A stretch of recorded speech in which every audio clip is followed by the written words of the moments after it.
Well, Pete, it's been a long time since we've either seen you on the racetrack or here in the mix zone. I mean, what's the last 80 days looked like for your team? What's been the focus while your competitors been racing and battling it out?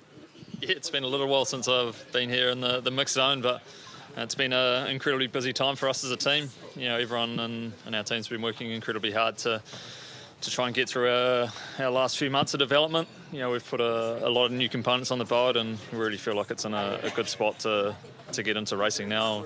It's been a whole heap of learning as well for the sailing team side of it.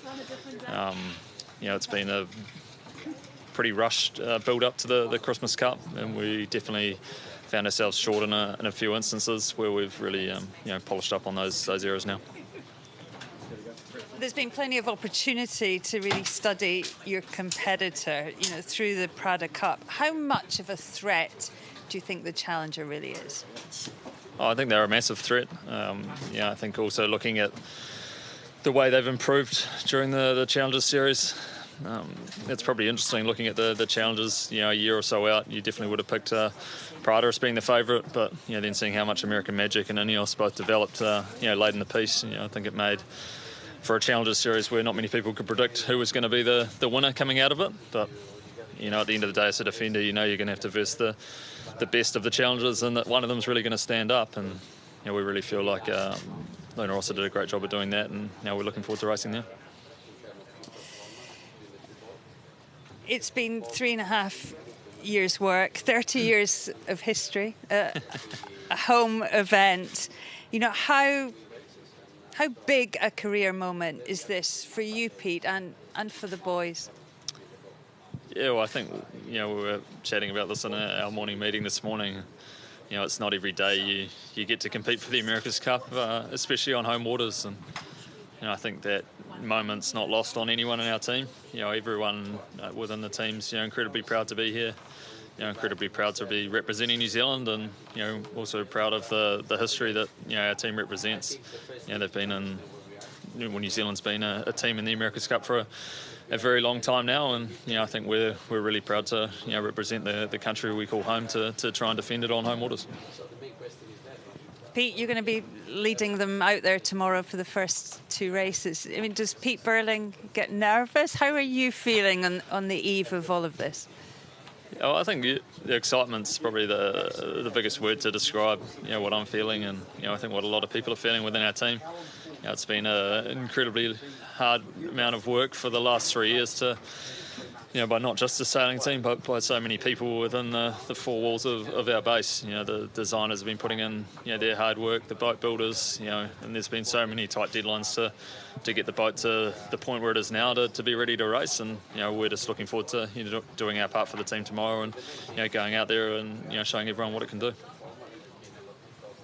Thank you. Good luck. Thanks. Finally, Max, we're here. Tomorrow, Luna Rosso will line up in the America's Cup match. Put into words how big a moment this is for your team.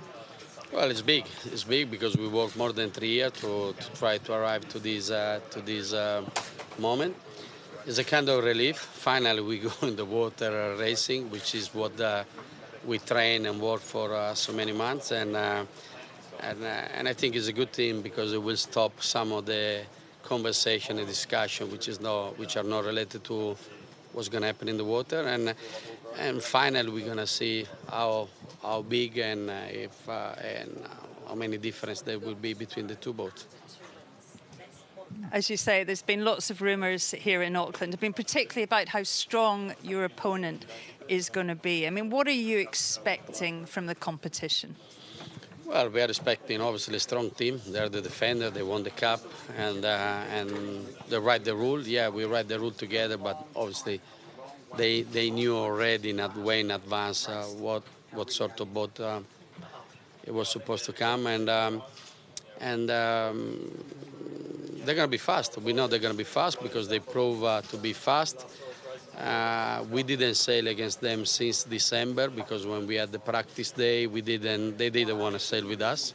They sail only against Ineos and American Magic. So we monitoring them, we followed them, but it's always hard to judge performance by just watching them sailing. We don't have any data of them, and so it's hard to predict. But the only thing we can say, when we race against them, they proved to be really fast. So we are expecting them to be fast. We need to just understand how fast.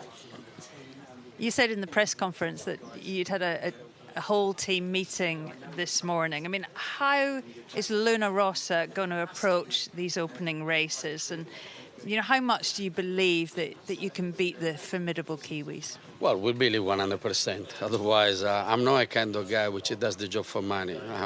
I'm doing whatever I do as long as I believe in what I'm doing. And the 100 people are in the tent. They believe in we can win the race.